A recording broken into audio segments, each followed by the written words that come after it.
Her har vi vår nye fibersovepose, Pro Fiber. Ny fasong, nye muligheter.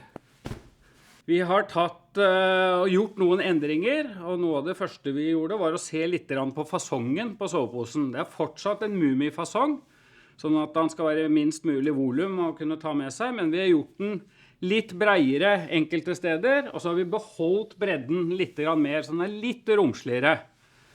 Så du ser, her er fasongen på soveposen.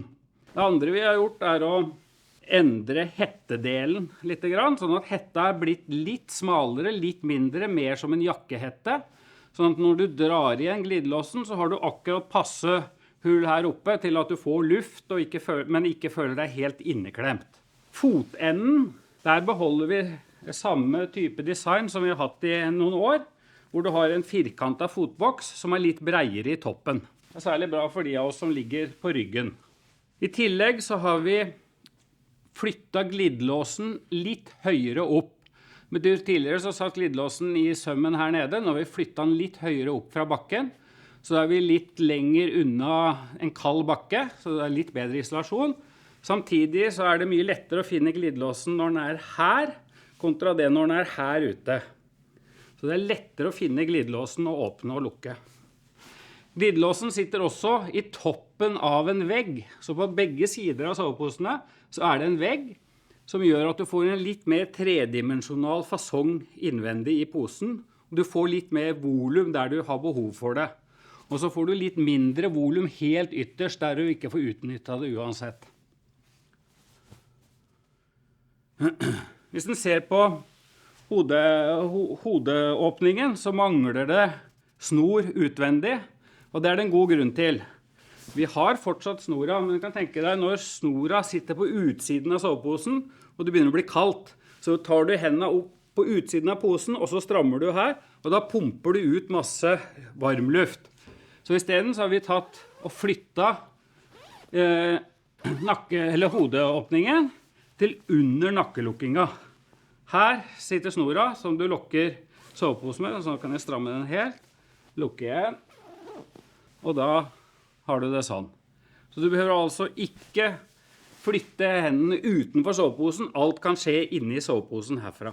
Nakkelukkinga innvendig, den bare er der. Den ligger som en krage rundt halsen. Du behøver ikke stramme eller gjøre noe. Den bare fyller seg med luft og isolerer rundt nakken, sånn at varmluft ikke går ut av soveposen. Og så har vi gjort en ting til. Vi har lagt på alle våre Pro-soveposer, så har vi lagt på en utgang til arm, sånn at du kan ha armen ut av soveposen, sånn som det her er her. Tanken var jo først at det er veldig deilig å kunne ha armene ut av soveposen når du gjør noe hvis det er kaldt. Men jeg som liker å ligge med armene under hodet, har nesten alltid armen ute her, selv når det er -5, -10. Og så når det blir ordentlig kaldt, så tar jeg den inn. I tillegg så fungerer jo denne armåpningen også som en ypperlig ventilasjon. Så den er nesten alltid åpen, har jeg merket meg når jeg bruker posene.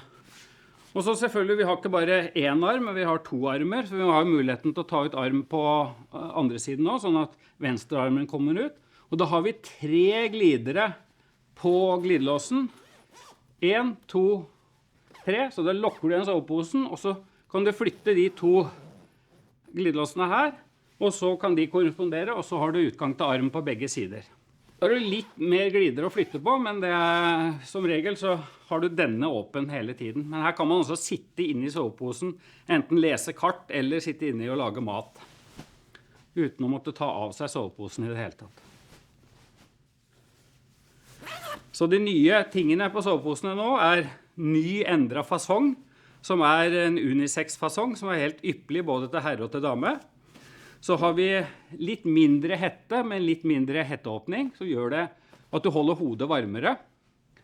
Så har vi vegger i begge sidene på soveposen, og flyttet glidelåsen litt høyere opp, sånn at den er litt lettere å få tak i, og litt lenger unna bakken.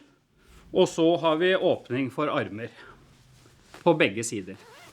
Men man kan si at det er både åpning for armer og god lufting. Og alle klaffer på soveposen har selvfølgelig varmeklaff på innsida, sånn at det ikke er noe varmetap gjennom glidelåsen. sikker? Hva skal det være? For da skal det være.